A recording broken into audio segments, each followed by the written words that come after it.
Hello, everyone, and welcome to the webcast. My name is Christine Dursey Davis. I'm the Executive Director of the Ohio Chapter of APA and Vice Chair of the New Urbanism Division, and I am your webcast moderator. Today, October 2nd, we will hear the presentation, Big Data and Small Communities, Opportunities and Challenges. For technical help during today's webcast, type your questions in the chat box found in the webcast toolbar to the right of your screen, or call the 1-800 number shown in bold. For content questions related to the presentation, type those in the questions box, also located in the webinar toolbar to the right of your screen, and we will answer those at the end of the presentation during the Q&A. On your screen is a list of the sponsoring chapters and divisions. Thanks to all of the participating sponsors for making these webcasts free and possible. And today's webcast is sponsored by the Idaho Chapter. To learn more about APA chapters, visit planning.org/chapters. To learn about our divisions, planning.org/divisions. On your screen is a list of our upcoming webcasts. To register for these, just visit our webcast webpage at ohioplanning.org/planningwebcast. And to log your CM credits for attending today's webcast, again, just go to planning.org, go to your dashboard and select activities by provider. Again, it's the Idaho chapter, and the title is Big Data and Small Communities. This webcast has been approved for 1.5 CM credits for live viewing only. Some recorded webcasts are available for distance education credits, and for availability, again, just check our webcast webpage at ohioplanning.org/planningwebcast. And like us on Facebook, Planning Webcast Series, to receive up-to-date information on our upcoming sessions. And we are recording today's webcast. It will be available on our YouTube channel. Just search Planning Webcast on YouTube. And a PDF of the PowerPoint will also be available after the presentation at ohioplanning.org/planningwebcast. Okay, I'd now like to introduce today's speaker and get the show rolling. Jaap Vos is a professor and the head of bioregional planning and community design program at the University of Idaho. He holds a PhD in regional planning from the University of Illinois and a master's degree in environmental science from University in Netherlands, which he told me I did not have to present the name of. Dr. Vos's main interests are related to the interaction between built, natural, and social environment, equitable representation, and sustainable cities and regions. He is particularly interested in the role of universities in increasing local planning capacity and planning. He has served as the lead investigator on projects such as tracking and prediction of types and location of development trends in downtown Fort Lauderdale, inventory of economic, environmental, and equity resources in Southeast Florida, redevelopment alternatives for Overtown and Miami, and the impacts of transportation infrastructure on environmental resources. He has just finished research for the city of Boise on the economic impact of parks and is currently working with the Idaho Department of Lands on the role that local land use regulations can play in wildfire mitigation. So without further ado, I am going to turn the presentation over to Jaap.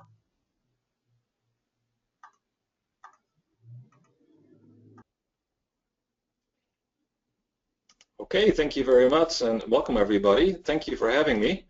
So I came from South Florida. I'm going to give you a very quick background. I came from South Florida and I now live and work in Boise, Idaho. It is a city with about 215,000 people in a metropolitan area with about 600,000 residents and a state of 1.6 million people. Now, coming from Southeast Florida, I'm not quite sure how many people there were living in the place that I was living in. I think about 50,000. It didn't really matter because Southeast Florida is really one big metropolitan area where cities kind of collide into each other. Broward County, in which I was, had about 2 million people. The larger Miami, Fort Lauderdale metropolitan area had close to 6 million people. and there were almost 20 million people in the state. So there's a large difference between being in Boise, Idaho, or being in Southeast Florida. The difference is not just in size, it is also in a whole bunch of other things, and I want to explain some of those to you because it makes a difference in the way that I look at data when I was in Southeast Florida versus the way that I look at data now that I am in Boise. South Florida, probably one of the best connected metropolitan areas in the US. It has access to most of the United States. It has access to Europe, Latin, South America, Caribbean. It has 3 deep water seaports.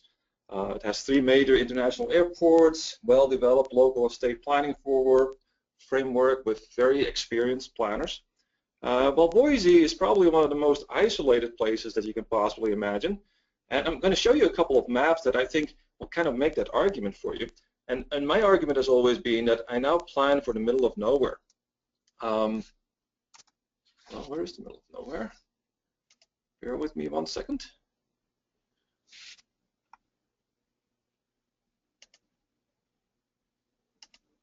Okay, well, the slide didn't show up. Let me try that for 1 second because that actually were a bunch of very interesting slides. All right, well, I was going to show you a slide. I'm going to just tell you. The first one was the middle of nowhere. So imagine now this is a slide indeed of the middle of nowhere, which showed the connection by highways and the connection by airports. And it basically shows the entire US, except there is a big spot right where I'm at in Boise, Idaho. The next one was actually of tweets, which I think is a really interesting way of looking at places.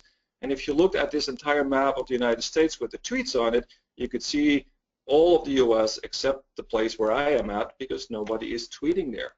The next slide that I showed you would have been railroads, which also don't show up. And the final one, which was the funniest one, were actually the pizza places and chains. And what you can see is we don't have any chains. We do not have any chain restaurants here, or not very many at least. So being in a place with a very limited planning capacity, Idaho does not have a very strong planning legislation, and a very different geography, there's also very limited data. But more importantly, that there's limited data, the data that we have is very much inadequate or misleading. The interesting thing for me is, what I really want to talk about is, do you have the data that you need to make good planning decisions, given the very specific planning framework in which you operate? And in my specific situation, I think I don't. Another way to think about it is that this presentation is really kind of a cautionary tale about data and the data that's available for small communities. I would argue that the census data for small communities is a little suspect. I have had several examples where we looked at census tract boundaries that were not quite right. We found some cases where census tracts were digitized incorrectly, and when you think about it, probably somebody in Washington, D.C. is sitting there trying to trace all these nice census tracts, and that person probably does not have a lot of hard time when he's doing Chicago and he can follow the grid. But when he follows the mountains and the streams of Idaho, it's a lot harder to make sure that it's digitized correctly.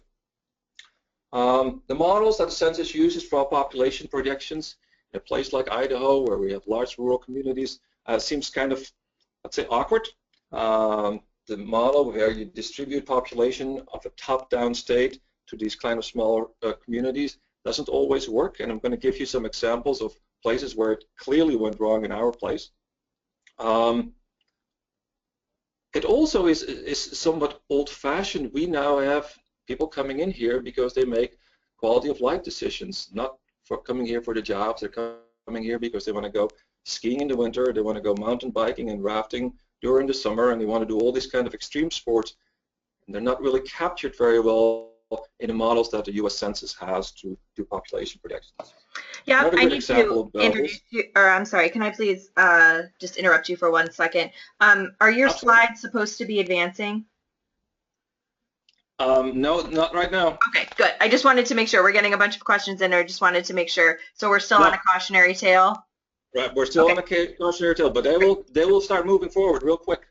That's fine. We just want to make sure that there aren't any tech issues. Thank you. All right, so the other one, so besides the census data, One of the issues, for instance, that we have a lot of data is collected at the county level, and I'll give you the example of health data.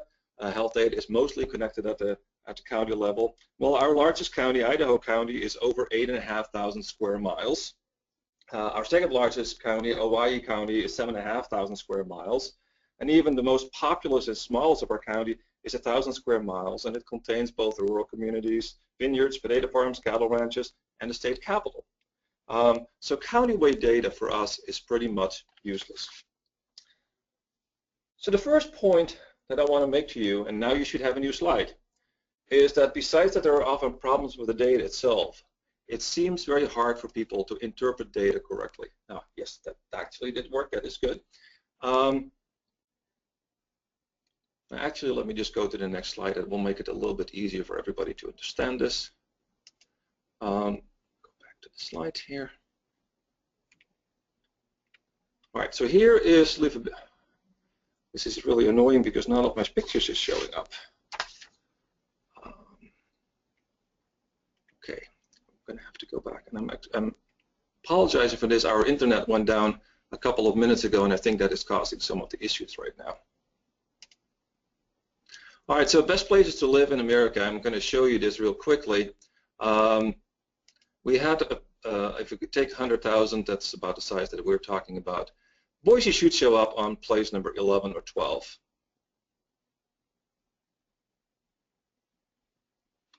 Let's make that 200,000, then it will definitely show up.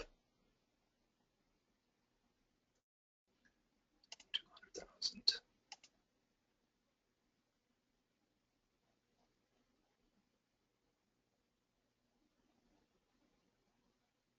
Well, look at that.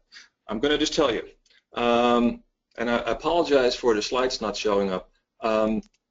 So if you look at Boise, and this slide would have showed you that Boise is ranked among the best cities. It would have actually ranked on number 12. It does really well, but it doesn't do so well according to this data on two things. The first one is crime. It actually scores a C on crime. Now that's somewhat disturbing to me, because here is the city crime data for the city of Boise. And if you actually look at it, Boise is in purple, green is the US average. You can see that Boise's crime rate is substantially lower than it is in the rest of the US, and Boise is actually doing pretty well.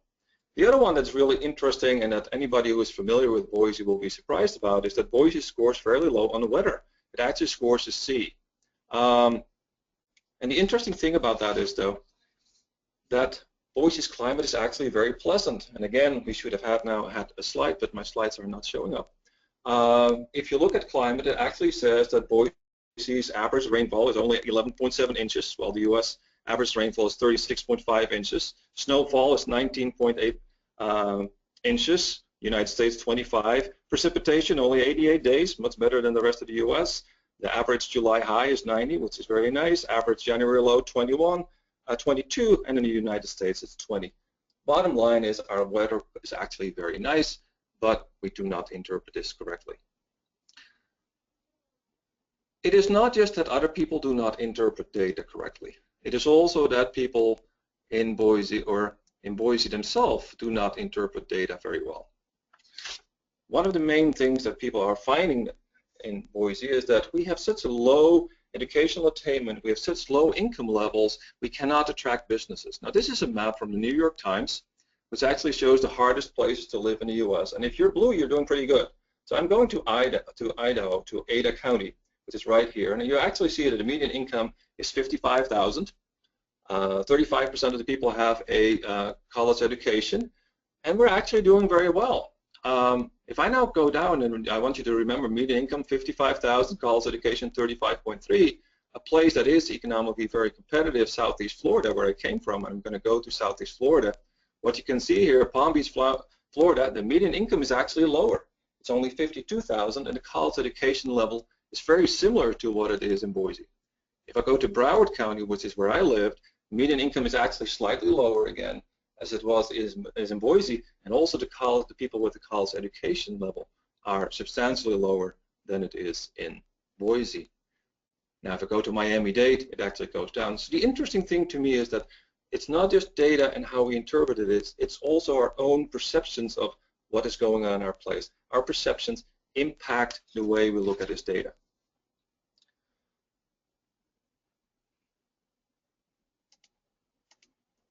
Okay. The Manhattan Institute, and again my picture's not showing up, did a study a couple of years ago, and it identified Idaho as one of the main growth corridors. And it said about Idaho, and I'm going to read it now to you, the Intermountain West, consisting of counties in the north of New Mexico and Arizona, parts of the eastern California and western region of Montana, Wyoming, Colorado, and all of Idaho, are seen as one of the fastest growth corridors. And it says the population in this area grew with 20%, the highest of any region in the US. Based on that, the report concluded that this was a very good region to look at for economic development and growth. So let me look at Idaho. Here's actually Idaho. And you're absolutely right. The growth in Idaho has been 21%, right about at the 20% what they said. But then also if you look at it, the total number of people that are actually increased in Idaho was 273,629. Actually a very small amount of people. All the other stuff is fairly standard kind of data that we have. You can see that the population is getting slightly more diverse, but ever so slightly. But here's another interesting thing that people immediately say. When they look at this slide, they're like, we're getting way more diverse. The black population has increased by 82%.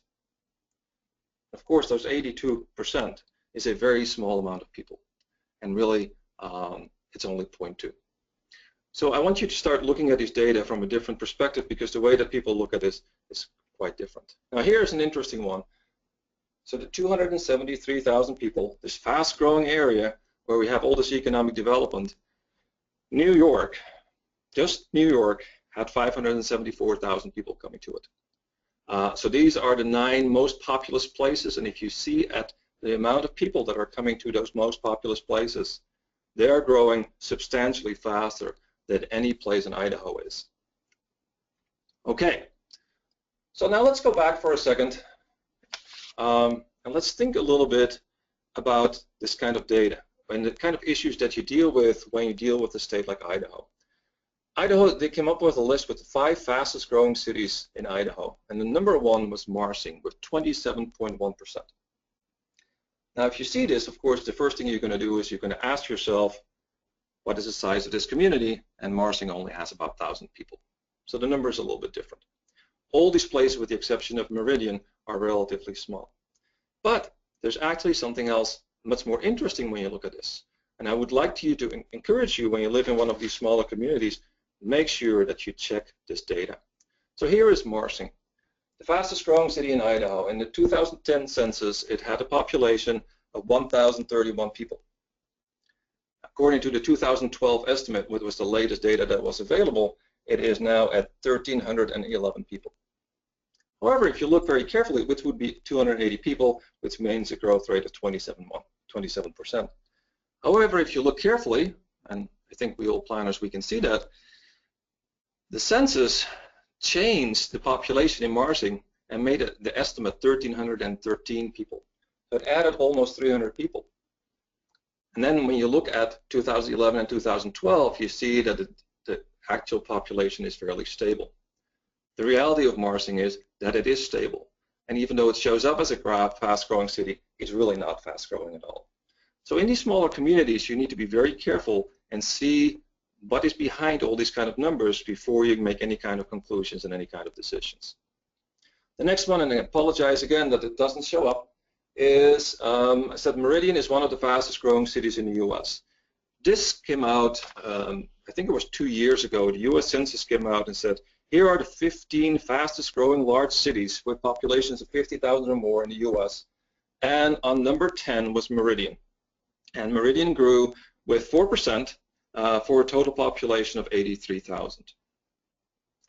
Now that says something interesting, because here is an image of the Boise metropolitan area. And what you see on this is Boise on the right, Garden City, Eagle, Meridian just west of that, and then Nampa a little bit further west. when people heard that Meridian was growing so fast, people quickly figured, and when you think about Boise, assuming that most of you are not familiar with it, Meridian, now Boise is the capital, and the other places are much more suburban. So when people hear that Meridian is the 10th fastest growing city in the US, what they start feeling is that the suburbs are growing, we're going to get more congestion, we're going to get more traffic because most of the people actually work in Boise. The reality is that if you look at the data, growth is spread pretty equally throughout the region. Boise only had a growth rate of 4%, but the absolute number is almost 8,000 people. Nampa, a little bit further west, growth rate of 6%, absolute number about 4,000 people or 4,600 people. And Meridian actually grew barely any bigger, any more than Boise did. So as a planner, what I'm really seeing is that it's not that the suburbs are growing a lot. It is actually that the entire region is growing, and what is happening in the region is that that growth is actually fairly evenly distributed.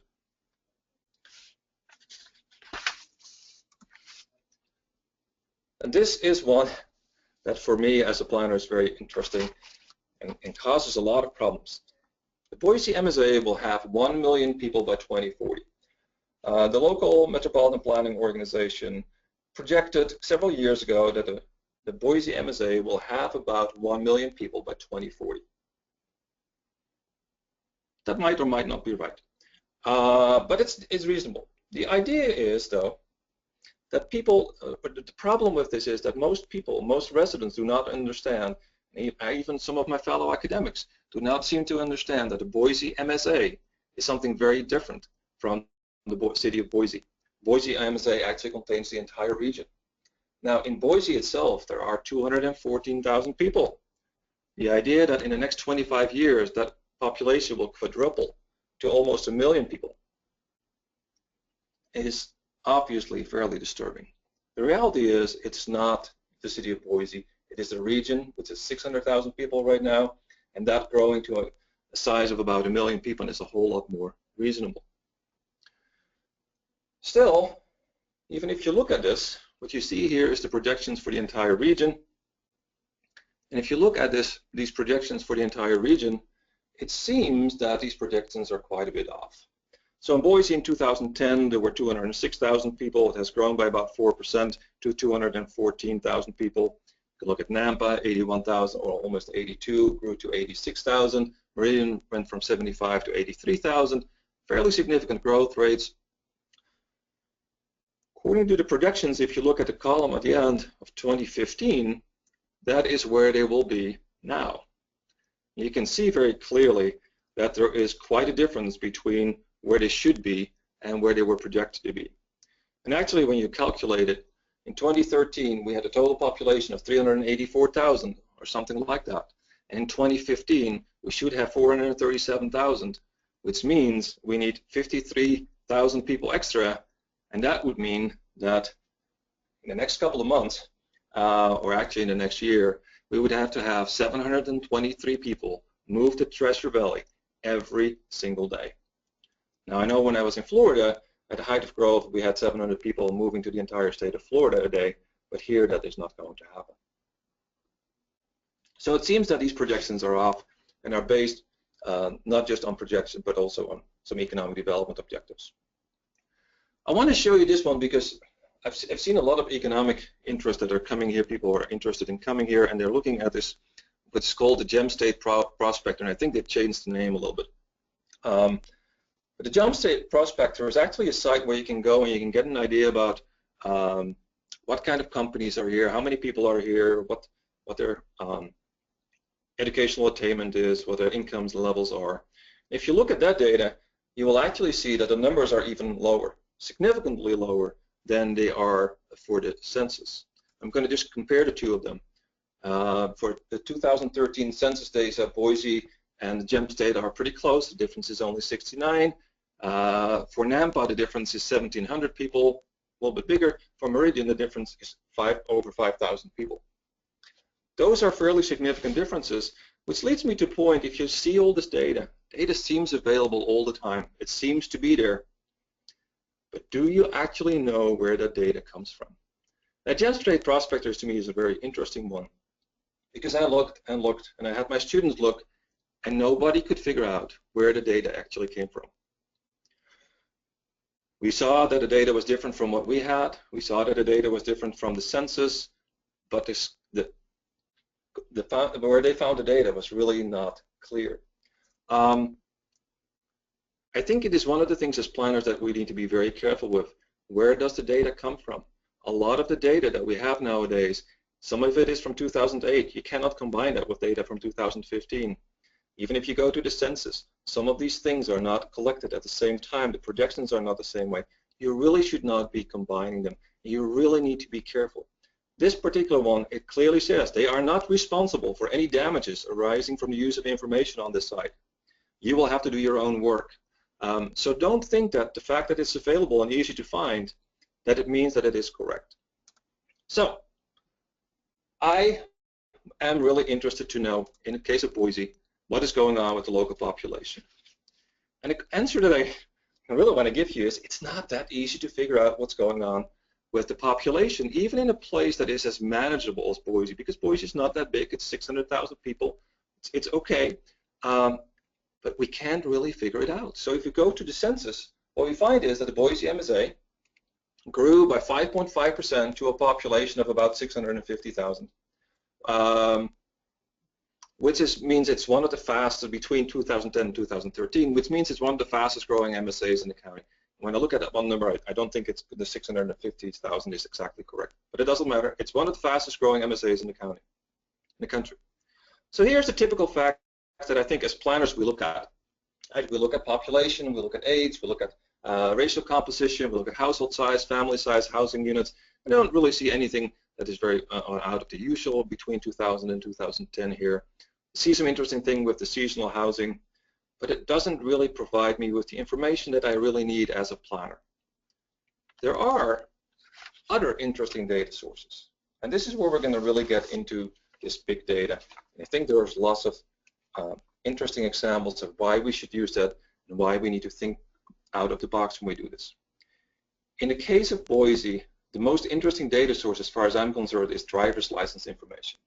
Idaho Department of Transportation actually has information about the amount of people that surrender their driver's license either in Idaho or somewhere else to get an Idaho driver's license. That is all collected. We know that by county. We know exactly where people are coming from. So if you look at that, we find that between 2009 and 2013, this data is freely available. You have to ask for it. Yeah, they will send you the spreadsheets. We found out that between 2009 and 2013, between Colorado and Idaho, 478 people moved, or 478 people moved from Colorado to Idaho. Your first reaction is, well, that's not relevant. 478 people, that doesn't really mean all that much. That's really not that interesting. However, that data allowed us to look a little bit further. So growth, in a way, only tells part of the story. We were actually able to look at it by age group. And what we then found is, so these are the net results of people moving to Idaho. So if you look at people younger than 20, young people actually moved out of the state of Idaho. If you look at the age group between 21 and 30, people moved out of Idaho. 31 to 40, 41 to 50, 51 to 60, and older than 60, we have a net movement from people into Idaho. That is interesting, and it gives a very different perspective, because this is actually 14,478 people that are moving between the two states. That's a very significant number, very much different from the 400 some that we had before. It becomes even more interesting when you start looking at the real dynamics behind this. So now I'm actually looking at people going from, the green is people moving into Idaho, from Colorado into Idaho, and the red is people moving out. And if you look at that, you can now see that that younger age group, especially the group between 21 and 30, it is not just that we're losing some people to Colorado. That group is actually very transient. That group, there's a lot of people moving up and down, moving from Idaho to Colorado. By the time people get a little bit older, you don't see the same kind of movement pattern. So where the blue bar that you see is the net result. The red is actually people moving from Idaho to Colorado. The green is people moving from Colorado to Idaho. And it's this mobility that is really interesting when you look at this. Now, we found that Colorado is not the only state that is like that. Idaho actually has these huge exchanges of people with Arizona, Colorado, Montana, Nevada, Oregon, Utah, and Washington. There's a tremendous, although the net result is fairly small, there's a tremendous amount of people that are moving between the states. California, on the other hand, is a very different story. Very few people, whether they're young or old, move to California. The majority of people the majority of movement that you see is people from California moving to Idaho. Now, these are the kind of things to me that are really relevant for planning. So if I look at all this stuff and if we analyze this data that ITD has freely available, we can actually look at mobility and migration. We can look at, and we can see, so blue is the mobility. What you can see is that young people are fairly mobile. And the net migration, the state of Idaho gets people from every single state, over 21 from every single state. So let's give me the real results here. Idaho loses young people, younger than 30, to Alaska, Colorado, Florida, Montana, states that are in ways very similar to us. With the exception of North Dakota, though, there's a positive influx of people 30 and older from every single state. And here's the kicker. We know nothing about these people. We know absolutely nothing about the people that are leaving or entering except for their age. Now, I want you to realize for a second that if you look at census, when they do their population estimates, they basically divide people up in 3 categories: under 18, 18 to 64, and 65 and over. If you look at the previous slide, at this, you can realize that the division under 18 and then 18 to 65 doesn't really make any sense. We need to start looking at population at a much more detailed level. So here is what a real challenge now is for me as a planner. An area with about 600,000 original residents, we moved out 100,000 people. We added about 130,000 new residents from other states. Some of our original residents passed away, some new residents were born, but I know nothing about these new people that either moved out or the people that they replaced. The challenge to us now is, do these people actually have the same ideas? Do they have the same values? Are they adapting to life in Idaho, or do they want Idaho to adapt to them? That's where we really need the information. We need to start understanding who these people are that are coming. And when you think about 130,000 people out of 600,000, that is almost 25% of our population that has changed. We do not look at that because we only look at population numbers. We don't look at population quality and changes. So as planners, I would urge you, do I have the same thing going on in my community? Is this community fairly stable, or do we actually have this kind of movement pattern going on? So of course, here's the big data. It's all out there. There's all this stuff out there that we can use as planners to make much better decisions. I'm going to give you some examples of that because it is, quite frankly, mind-blowing to see the kind of information that nowadays is available. Let's hope that, there we go, it goes. All right, so the first section that I'm going to show you are the so-called fitness apps. The fitness apps Human actually collects all this information. And of course it says it cannot play the media. So let me tell you what Human is. You might have it on the background of your phone. A lot of people that are into biking and walking do this kind of stuff. Human is a app that runs in the background of your phone, and it basically measures how fast you're going. And if you're going fairly slow, it thinks that you're walking. If you don't go anywhere, it thinks that you're not doing anything. If you're going fast, it assumes that you're in a car. And based on that, it will tell you exactly movement patterns. They now collect all this data, so it tells me something about my activity as an individual, but they collect this data and then show that in cities. And what I was going to show you in this video was actually different cities, and you can see how pedestrians move, how bikes move, how cars move, because that data is continuously collected. They have amazing maps, and I urge you to go to their webpage and look at this stuff. They actually show you exactly what's happening in a big city. Where are people walking? What time of the day are they walking? When are they biking? What time of the day are they biking? When are they driving? Where are they driving? What time of the day are they driving? And it gives you this really interesting pattern and this very different view of transportation. Of course, there's a problem with it. And the problem with that data is that not everybody has that app on their phone. The people that have the app on their phone are probably not representative of the general population. They're probably people that walk more than that bike more, because that's why you would download the app. But it does give you some interesting perspective. Now, this is really annoying because I was really going to show you all those different opportunities, and I'm going to have to try to tell you what they are. Human also has this thing where you can actually go to your city, and if you live in a little bigger city, Boise is actually on there. It can actually show you exactly how many people in Boise are moving, how far they're moving, and how many people are driving. It's a really interesting app. GoToHuman, see if your city is on there. If you have more than 150,000 people in your city, you probably are on there, and it can tell you exactly how many people are biking, walking, and how many people are driving.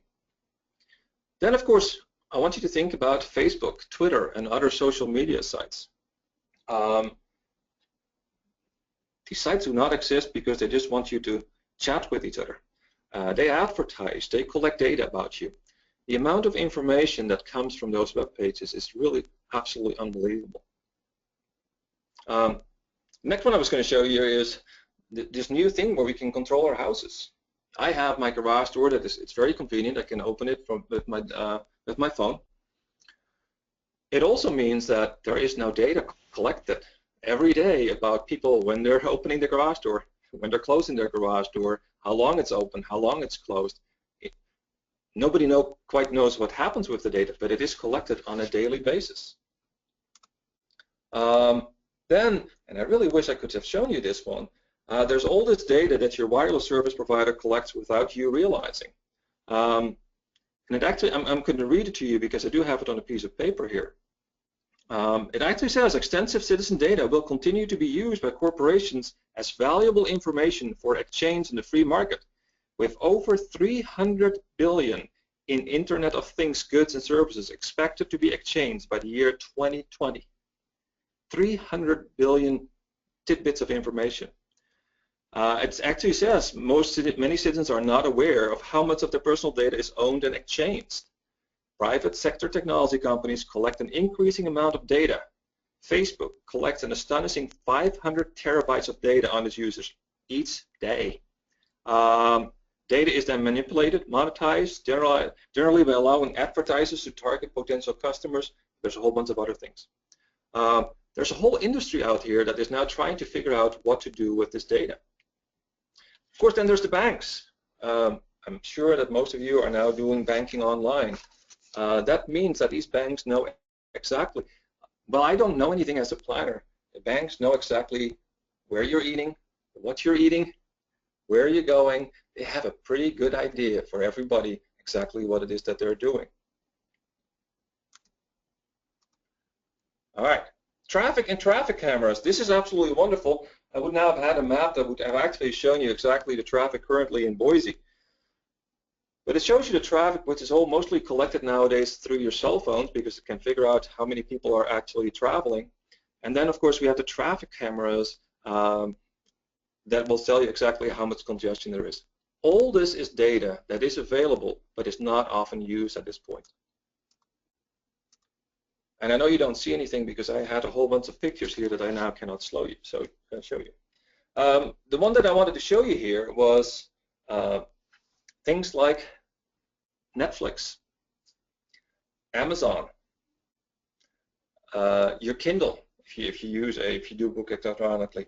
All these things are collecting data about what people are doing. Now, it's kind of interesting to me that as planners, we make major decisions about our communities based on data that is collected by the US Census, basically based on samples and some conjecture. Well, the reality is that all this data is available. We could actually make decisions about the people that are in our communities. So here's some facts about big data so that you just get an idea about how big this is. More data has been created in the past 2 years than in the entire previous history of the human race.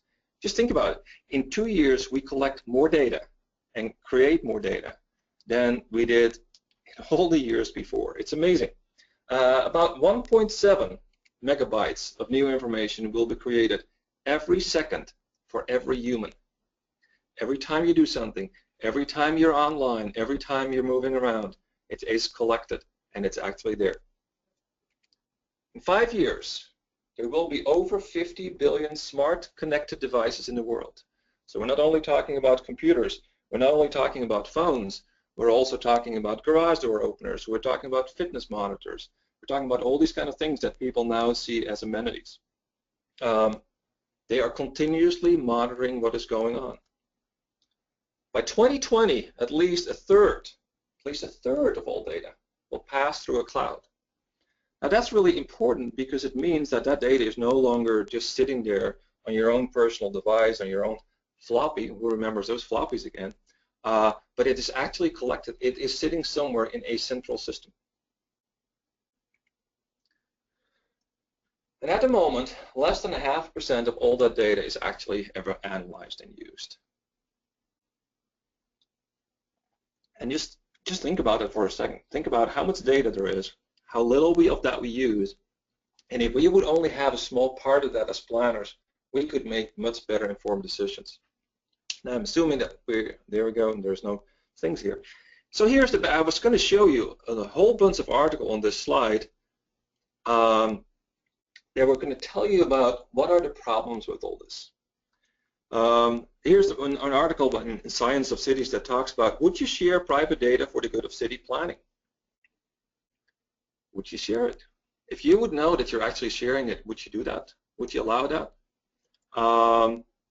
They had an article about the biggest meeting of data leaders from the telecom industry is happening next week.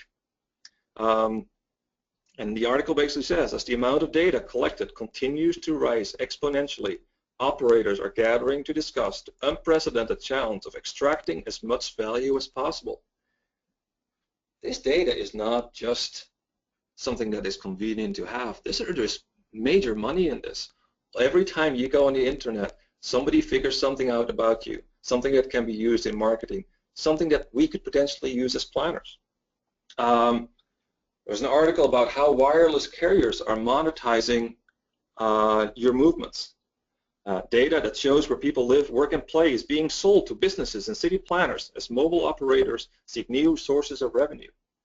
If you go to Verizon and you actually read their users guideline, it says something about that. It says Verizon Wireless collects and uses mobile device location data for a variety of purposes, including to provide our mobile voice and data services, emergency services, our third-party location-based apps.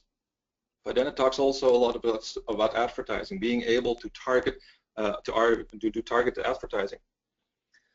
And finally, a study by MIT that I was going to show you says how access to location data can trample your privacy. And it says the smartphone revolution will include unprecedented surveillance by companies hoping to make money from your users' data. And I can tell you, I'll give you an example of that. I have one of those fitness monitors, and since I have that fitness monitor, I did not realize that that connected with some other companies, and I now get so much. If I go to Facebook or anything else, all I get is stuff for my bike, bike clothing, better bikes, bike helmets, walking shoes, all this kind of stuff, simply because they know I have this fitness thing and they know that I'm somebody who bikes a lot. So, big data, of course, has some really advantages. To me, one of the most interesting things is that it's near-time or real-time data. This is not something we have to wait and get every 10 years. This is data that is actually occurring right now. Just think about the power that that has. You can actually see changes over time very quickly. You don't have to wait until a study has been done. Then there's the ability to cross-analyze and visualize data. So we can actually use different kinds of data that we never before combined, and we combine them and have new insights in this. We can visualize traffic in ways that we never were able to visualize it. We can visualize the way people walk through a mall in ways that we were never to be able to do. We also have very detailed and place-specific data. Even if you live in this place like Boise, there is now very detailed data about where people are moving, how they're moving, where they're walking, all the kind of things that are going on. You can probably, if you analyze the big data correctly, you can exactly see patterns about where people eat, how many people are in what restaurant, and the information that is contained in that is absolutely unbelievable. But here, of course, is the disadvantages. The first one, how reliable is this data? Who is it really sampling? The video that I was trying to show you from Human shows you these patterns of people moving through a city, but it's very biased because it's only those people that have downloaded that app on their phone. It's only people that have a phone. So there is a systematic bias in the way that the data is collected. And here's the bias. And then another important one, I think, is can we distinguish the actual data from the static? We're collecting so much, such an unbelievable amount of information. What is the real data? How much time is it going to take us to find this data in between all this other stuff that is kind of sitting there? So now I live in a small community, and I'm assuming that some of you do too. And a question that I then really start asking myself is, will this data be available to planners in these small communities? That planner in Pocatello, Idaho, will they have access to that information? Will that information be valuable to them? In small communities, what does that data actually measure? Does it actually measure what we're trying to look at? Will it create, especially in these small communities, some kind of systematic bias in the way we collect data? Because we are completely ignoring certain parts of the population. Given the issues that we deal with, is it just going to make life very miserable and difficult? Well, we really don't need it. Because in small communities, we rely more on daily interactions. We can actually ask people what they're doing. We don't have to go through all this data. And then finally, an important question to me is, can we protect people's privacy, especially when we get to these finer scale levels? If you are, let's say that you live in New York City, you can just be part of a large group of people. But if you're talking about small communities, are we actually able to make sure that you cannot trace the data back to one or two people? And I think it's going to be a major issue in these smaller communities, especially if you think about rural places. So, as an educator, there's an even other question. And as an educator, the question to me is, are we at a point that the skills that planners in these large metropolitan areas need are fundamentally different from the skills that are needed in small communities? In these large metropolitan areas, it seems that this big data is really valuable and that you can really see the patterns, but I'm not sure that that's really relevant in these smaller communities.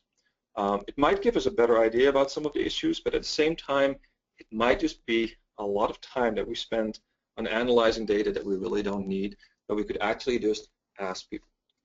So I sincerely apologize for all the slides that were missing. I'm not quite sure. I think it had to do with the fact that my internet connection got lost. I will make sure that all the PowerPoint with all the links working on it will be sent to the moderator so that it can be posted. And thank you. Great, thanks. If folks have questions, feel free again to put those in the chat function or the questions function. Let's see. We do have some questions coming through now. The question is, I think we all know that data is being collected, but where can we get access to and review them? So where are the big places where we can obtain data? So I'm finding more and more that there are all kinds of places where you can actually acquire data and buy data. As a university, we are interested in some of that data, and it's always for a fee. So there's a lot of construction data that we can now get our hands on. There's several local places where, so there's several regional places that you can actually contact, and they will send you the information. But of course, you know, they sent you a nice little teaser about what it will look like. Then after that, you have to pay for it. I can probably give you a list of some of the things that we have found, and I will just share that with everybody. Okay, great. Particularly, here's another question. You mentioned a lot of different sources like cell phone data, but how do you obtain something like cell phone data? So cell phone data is not available to us. And the reason I mentioned it is that I want us to start realizing that we as planners are still using data that is collected in a fairly old-fashioned way, but there are people out there that have much better data. The point with all this is that we're making decisions about major infrastructure. We're making decisions about how we're going to spend taxpayers' money on data on very limited data, and the data is out there and it's used by other people. Some of the data that I've been finding is now some of the real estate agents actually have much better data than we have, but they invest in that data. They invest in buying the data because they use it to sell their products. We just don't use it. I would have no idea how you could actually get access to the cell phone data. Human actually shares their data. You can actually ask for it, and they will share some of it. They will give you some of the information. But I think this is one of those places that we as planners need to start asking about, because we're kind of out of it. The industries, they're trying to figure out how to make money out of all this data, but we as planners have not really asked for it, and some of the data that is collected is going to be very valuable for us to make better decisions. Okay, next question. Just wondering if you could speak to the level of effort required to properly format and massage all of the small-scale granular data produced by third parties. Does this level of effort render such data unfeasible for smaller communities with limited resources? And my answer would be, I think so. I think this is all this data that is available. For large metropolitan areas, it is useful. If I think about Southeast Florida, all that data would be useful. It would be useful to really think about it, to collect it, to look at it, and to actually spend the time on it. At the local community, a smaller community, I'm not so convinced about it. I have just done several, or actually somebody else did it for me. They looked at some of the data of parks in the Boise area. And even that took a long time just to make sure that it was in a format that we could use it, that we could manipulate it, that we actually could say something about it. So I think if you're in a small community, I'm not sure that it is valuable at this point. But you need to pay attention to it, because there is some data that is freely available, like in our case from the Idaho Department of Transportation, that is actually easily usable, and that I think has direct usage in planning decisions. The bottom line, I think, for a small community is it might be worth having some of your staff sit down and spend maybe 2 or 3 days in looking what data is available and looking outside of where you normally would look. Look at state agencies, look at some of your special districts, because they collect a lot of data. It's often not used, and it might be extremely helpful in your planning decisions. Okay, so you would say then, there was another question, is there a best approach to gathering data from individuals in rural small communities? So short of just going door to door, and the example is a community of 3,000 people. So you would suggest just getting staff together and trying to determine the best avenues and what's available and who knows about what? I would use, especially if you're in a community with just 3,000 people, but it's probably just one person. It might be worth spending an afternoon or a day on trying to figure out what kind of data is available and what agents are collecting what and in what format it is. But I would not spend too much more time on that. And you might find, because if it's available, so one of the things that I found very quickly is that some of the local agencies collect a lot of data and it just ends up in somebody's desk because they don't really know what to do with it. Maybe send out an email and talk with some people and say, hey, I'm interested in getting all this data to see what we can use, because what I'm finding with these people is that they would love to share the data because they're collecting it and nobody's doing anything with it. They don't have time to do anything with it, and if you come in and say, hey, I can use that for this, they're more than willing to listen to you and they're more than willing to start collecting it in a different way that is more usable. So it might be worth spending at least an afternoon or a day on just trying to find out what's collected, can we use it, get in contact with some of these people and see where you can get with it. Great. But in larger communities, I definitely think well. Thank you. This next question, this is kind of interesting. Are there any communities who have developed their own app or program to collect data that you know of? Yeah, there's actually a whole bunch of them, but they're all in bigger communities. In California, there are several places where they're collecting traffic data, where they're collecting congestion data.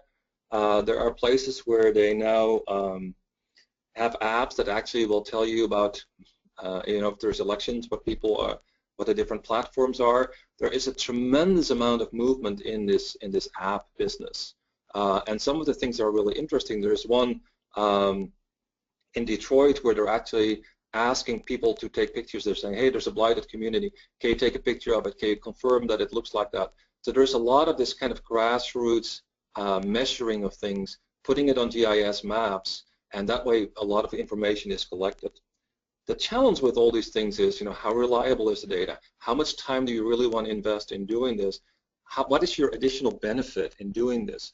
And I think there's a point where in a small community, I'm not sure that it's worth your time.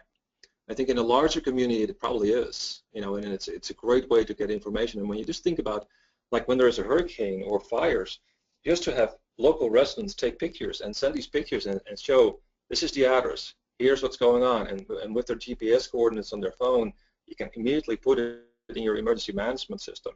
And you have a picture of what the situation is somewhere. And that's going on a lot, and there's more and more places where they're starting to develop these things. But again, to me, in small rural communities, I'm not sure if it's worth your time. Not yet, but you have to pay attention to it. So some of the communities that have apps that are larger, you mentioned that a lot of them might be transportation based. So potentially are those organizations like regional transit authorities or regional transportation organizations where perhaps a smaller community could utilize them as being a larger entity and having more resources to help them develop smaller scale apps or specialized data for them? Do you know if there's a lot of opportunity for that? I don't know if there is opportunity for that, but I can give you an example of. I looked at the Chicago area where they have this wonderful map of Illinois where it actually shows you the capacity of streets and all these kind of things, and it looks at the beautiful, beautiful map, and everything is collected. And then when you really go into detail, you realize very quickly that the major streets are actually done fairly frequently, but the data on that map goes all the way back. Well, some of it is as recent as last month, and other ones are 10-year old, and it's all represented in one place. So there might be an opportunity in some places to actually go to these agencies and say, hey, the data that you have is outdated. Can we fill in our part while we have access to everything that you have? But I think that's going to be on an individual basis. Okay, thank you. Can you speak to the accuracy of, if you know, of US Census data for small rural communities, especially data collected in between census years? I know that, now the community survey is sort of used to take the place of the in between the 10-year big censuses. Can you speak to the accuracy of census data and the data that comes out in the in between years? So I can't give you the scientific analysis of this, right? I think the census does as much as they possibly can to do it correctly. But now that I'm, and in Florida, I was pretty comfortable with what they did. But now that I see these smaller communities, and I gave you the example of Marsing, I have no idea where that comes from sometimes, and bottom line is that most of these models are kind of a top-down model. They kind of distribute population all over the place. They don't really look at the dynamics in a small town. And if I think about Idaho, where all of a sudden we have a big Greek yogurt company come in, okay, that has a tremendous impact all of a sudden on the economic development. It has an impact on the population that is not captured in these in these estimates that the census is doing. So if you have in a small community, if you have a major event, it's not part of the census. It is not part of any of these kind of things. And I think in small communities, a relatively small, or that somewhere else it would be a small event, becomes a really big event and has tremendous consequences. We looked at a community where the community is not eligible for any kind of federal assistance. If you look at a community, you would say that they should be.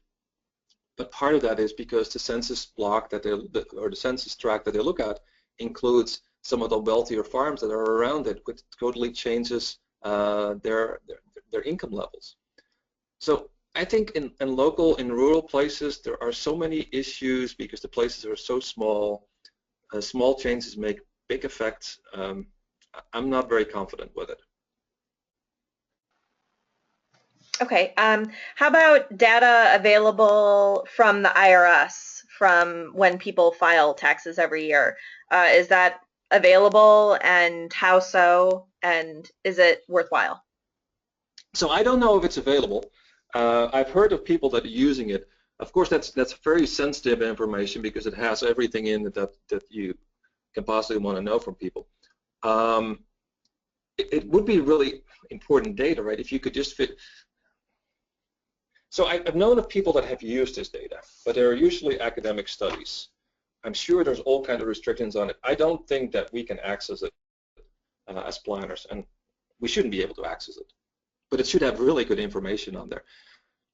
And one of the things that I realized when I was looking at the transportation department is that there was a real interesting opportunity to give me much better information, because right now all I have is that somebody hands in their driver's license. So I know somebody from Florida handed in their driver's license and got an Idaho driver's license, and I know what their age is.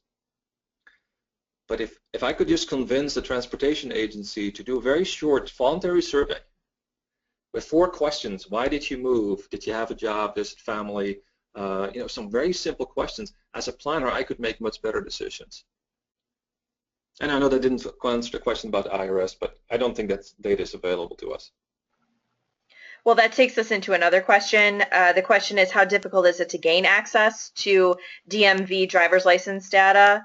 And you mentioned, I think, just a moment ago that you're able to see their age and where they moved from and to. Is that correct? Yes, in Idaho, I can actually see the county that they came from and the county that they're going into, and then they have divided up. I cannot see who the people are or what their exact age is, but they have divided up in age categories.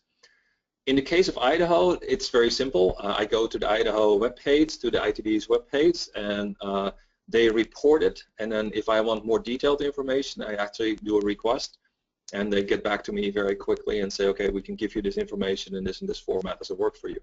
I do not know how that is in other states. I don't think it was that easy in Florida.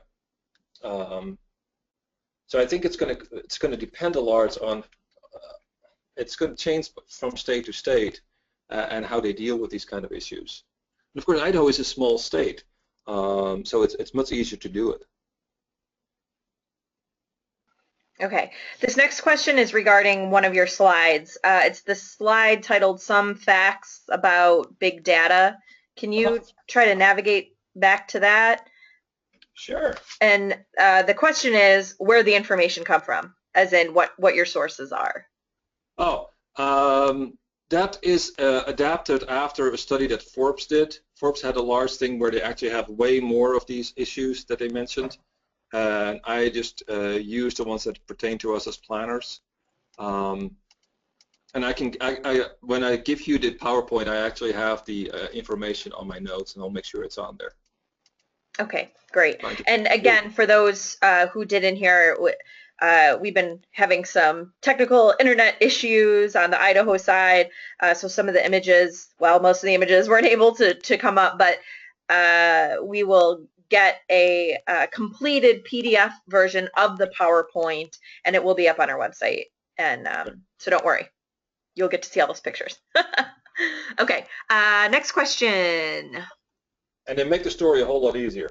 Yeah. Well, I think you did a fine job considering in the moment you didn't have anything in front of you. So, oh, this is interesting. Is there a good central clearinghouse for crime data? Or I guess, where can planners find data on crime and locations? So there is the crime index where you can actually, I'll make sure to have that on the PowerPoint too. There's something called crime index, and you can basically type in any city, and then how cities make it available is really dependent on the place and the requirements that are out there. But most of the crime data is really simple to find. If you just type in your city's name and crime data, they will usually have the data out there. The only issue that I usually have is it's typically at least 2 years old, because it takes a while before it's reported. And then the other thing is that it's self-reported. They don't report everything, and it's only the crime that you find is only the crime that's actually has gone to the police. So if there's other things do not show up. So it's really, yeah, it's easy. You should be able to find it in your community relatively simple. You just type in crime statistics and the name of your city, and it should pop right up. And I'll actually start doing this for Boise and you will see that you should be able to find a bunch of stuff. And a comment just came through. I think the FBI website has crime data as well. So that's another thing. Okay. Yeah, absolutely. While you're doing that, the next question is. Go ahead. Crime statistics maps. And you can see our crime statistics a map. Here's the police that sends me all the stuff. I can see it. Actually, they are at 2014, and it's all right there. And then there are some other places. Here's the one that I was talking about, citydata.com, and you can actually just type in any city that you want to and get most of the information on there. Now, so if I just went to citydata.com, I can't say that I would trust it. Right off the bat. So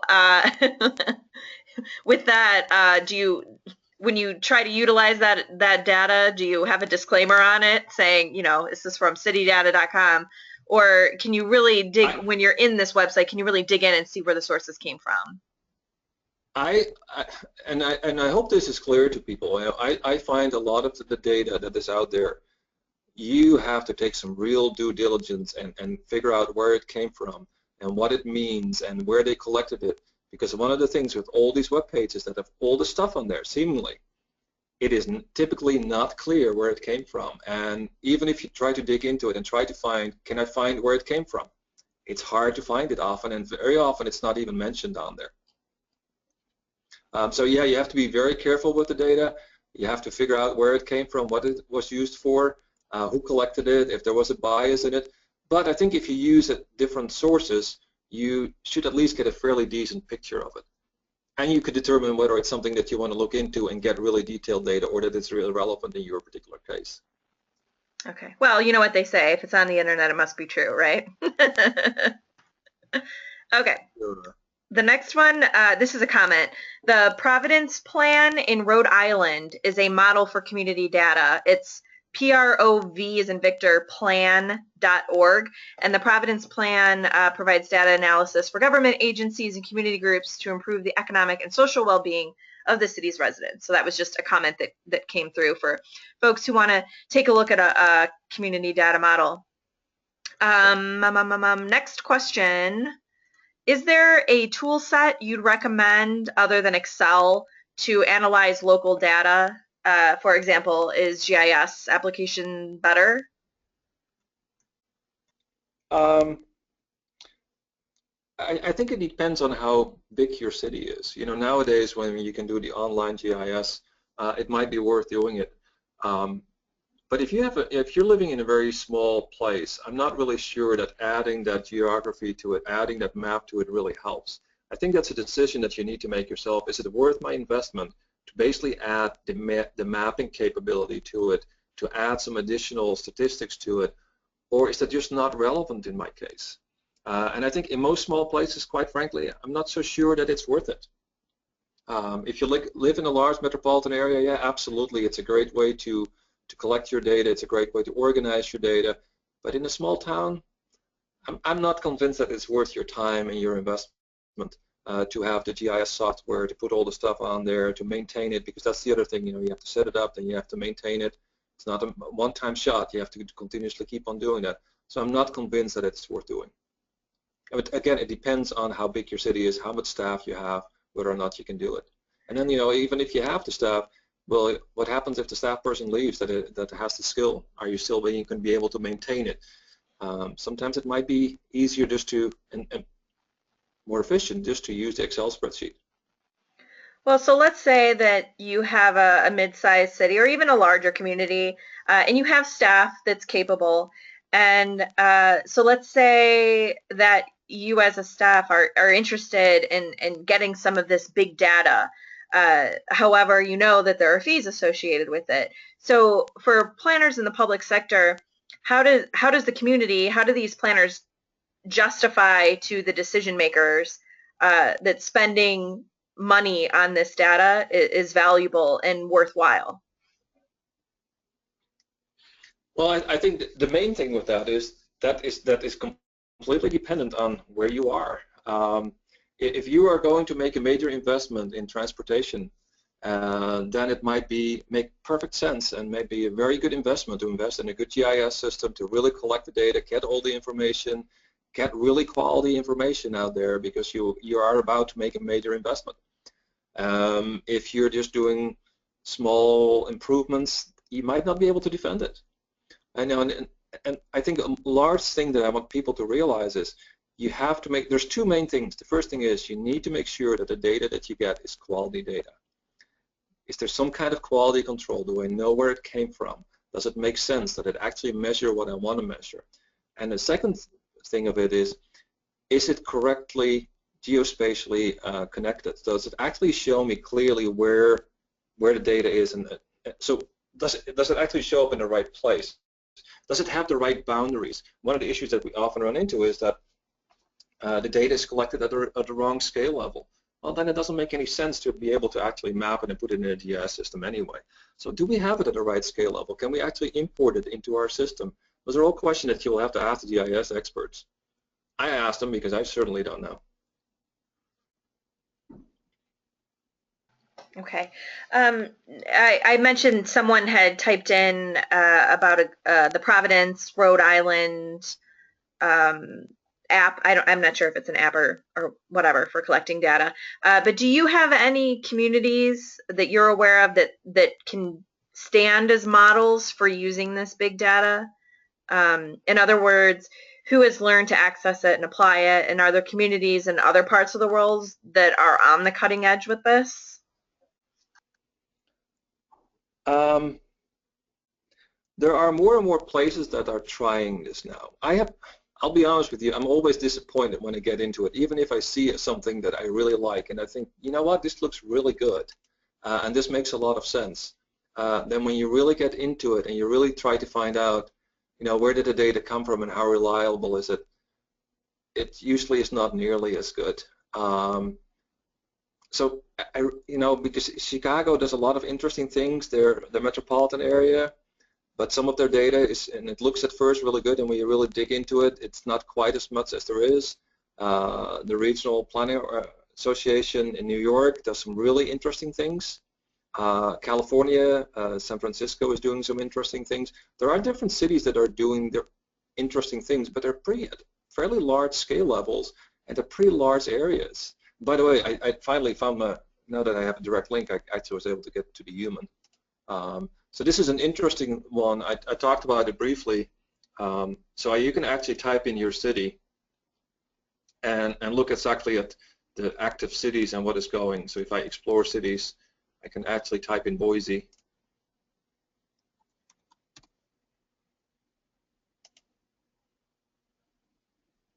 And then it gives me the real-time activity in Boise, Idaho. It actually shows me at 12:15. This is how much people were, or how much walking there was. This is how much biking there was. This is how much running and other activities. But I also immediately want you to show it's 31 people. All this data, although it looks real cool and it looks really interesting, it's just 31 people that have the app downloaded on their phone. And I'm one of them. And I've been standing still for the last hour and a half.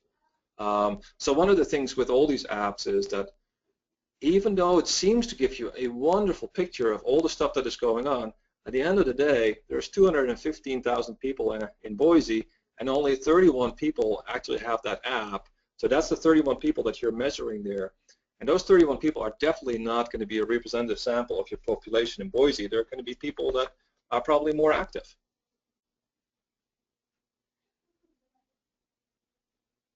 So with that, it seems like third-party big data would be extremely limited given the inherent bias of the data. So for example, like what we were just talking about, fitness users who use an app versus fitness users who do not use an app. Could you provide any additional examples of how the information could be useful to planners?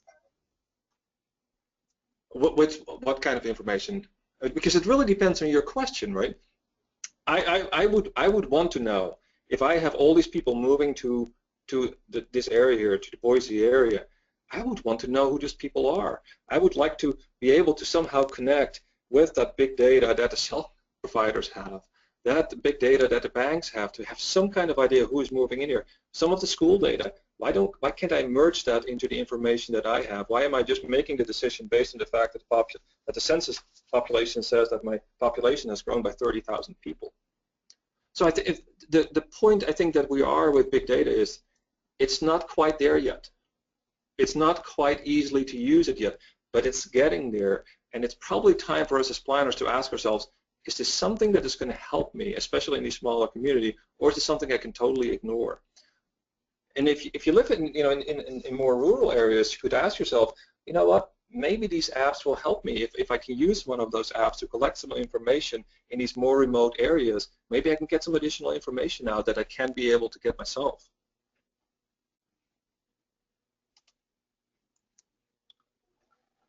Okay. I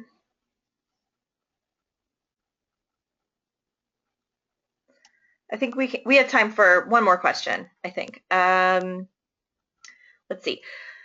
So are you advocating that planners begin advocating for obtaining these big data from the private sector companies to begin using for community planning purposes? So at least for the mid-size to the larger cities where it really could be useful for them. If so, what might that process look like? What might be the first step? And how likely is it that such an effort would be successful? Wow, that's a really tough question, isn't it? That's So why I left I'll that be one till telling you, I'm a planning academic, so sometimes it's easier. As a planning academic, I find it quite disturbing that we as planners are making decisions or are suggesting solutions that involve taxpayer money, and we don't have the information. We're making decisions based on information that is outdated, that is collected in a system that used to work pretty well, but in today's society where people are transient, where there's lots of things going on, change is going faster, we're still using these kind of old-fashioned tools. And these tools that don't give us the most up-to-date information. So I think we need to somehow figure out what those new data sources are that as planners we should use to make decisions that actually make sense. When I look at the local data and I see that population projections, in my opinion, within a couple of years are already wrong, that doesn't make sense. We need to have better data. We need to make better decisions. It involves significant taxpayer money if we start doing these kind of infrastructure projects. So I don't know where we start with it, but I think where we start with, as planners, we start a discussion. What is the data that we need to make decisions now that the world is changing so quickly? How do we better adapt to these kind of things? How do we make better decisions? And not just think about what we've always thought about, how do we do the process better, but how do we get better data? How do we make decisions based on the information the best information that is available, realizing that it used to be that I was the one who knew where to find the census data. Now the census data is easily to find. The question is, how do I use it? What is better information? Does it still make sense to have this information? My parents, they stayed in the same place for basically 25 years.